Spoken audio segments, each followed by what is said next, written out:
start a channel that was dedicated to art and art history, and this is going to be my first, I don't know what to call it, first video of that. And I'm sitting in front of the Museum of Contemporary Art in Chicago, which was built in 1996 by a man named Joseph Paul Clayhuse. He was a German architect, and I will show the building in just a second. The Museum of Contemporary Art in Chicago houses art from the 1940s through, and even though this building was built in 1996, the museum itself has been around. It's just had a couple different locations.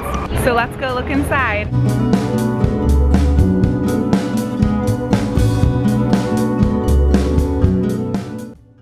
On view right now through November 22nd is an exhibition called The Freedom Principle. The top floor of the museum is almost entirely dedicated to this show, which combines visual art and music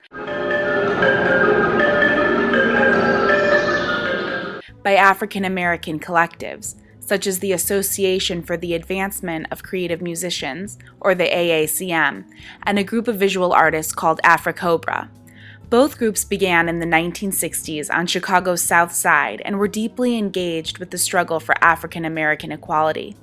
Linking the art and culture of the 1960s and 70s to today, the exhibition also features works by contemporary artists whose art is similarly engaged with present-day cultural and political issues. The exhibition is made up of works by AACM founder, pianist, and painter Mahal Richard Abrams, the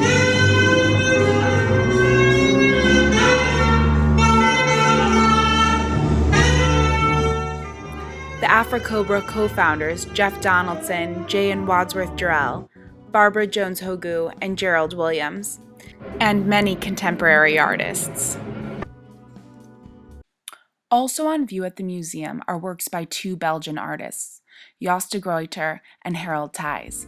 The pair have been working collaboratively since the 1980s, primarily using video as their medium of choice. Their exhibition at the MCA in the Empire of the Solar Eclipse is composed of over 200 paintings that the artists made over the course of 2 weeks, and a central video called The Whole. Although the works are by the artistic duo, they are all ascribed to a fictional artist named Johannes. He is the narrator of the central video, and the viewer can hear his low, monotone voice as they walk through the exhibition. Drawn to art that is difficult to digest, de Gruyter and Thys made paintings for the exhibition that are meant to be ugly, absurd, and comical as a means to comment on the human condition. This aesthetic is paralleled in The Whole, which lacks typical cinematic filming, structure, and even actors. Instead, the actors are replaced by styrofoam mannequins with frizzy wigs and placed in front of a plain gray background. The main characters, a successful but materialistic artist named Fritz and a melancholic, talentless painter, Johannes, say cliché after cliché. The fact that the video is without things like sweeping cinematic views or even the face of an actor allows the viewer to focus on the absurdity of the characters and the humor in what they are saying. De Gruyter and Thys' aesthetic is also echoed in the way the paintings are exhibited, crowded together on the walls and also in the middle of the room, on folded styled cardboard. The exhibition resembles a grammar school art show. The works are comically coming loose from the walls with brightly colored mounts. The MCA wrote in the wall text of the exhibition, de Gruyter and Thys' works can be seen as a reflection on the alienation at the heart of the human condition and the erosion of the mythology of artisthood. The final exhibition I looked at was Small, Medium, Large, Extra Large, which explores how artists, beginning in the 1960s, began to create works that invited a new, more interactive relationship between the art and the viewer. Often using industrial materials, minimalist artists abandoned the use of the pedestal and created art which invited viewers not just to look, but to interact physically. Small, Medium, Large, Extra Large features 4 works that span across 5 decades. The pieces transition from smaller to exceedingly large in scale as the museum goer moves through the exhibition space. The first and smallest is Robert Morris's post and lintel structure titled Portal. Simple in structure and material, the work invites the viewer to step through the narrow gate.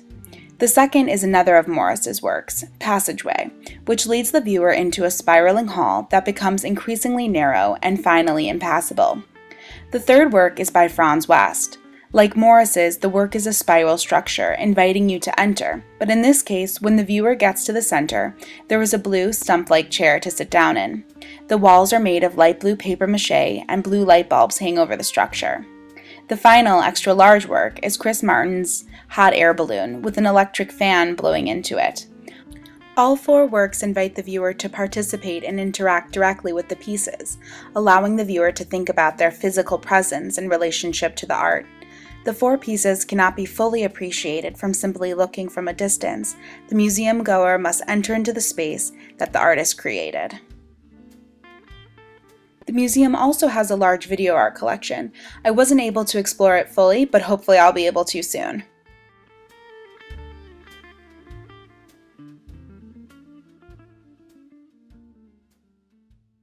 And that was Chicago's Museum of Contemporary Art.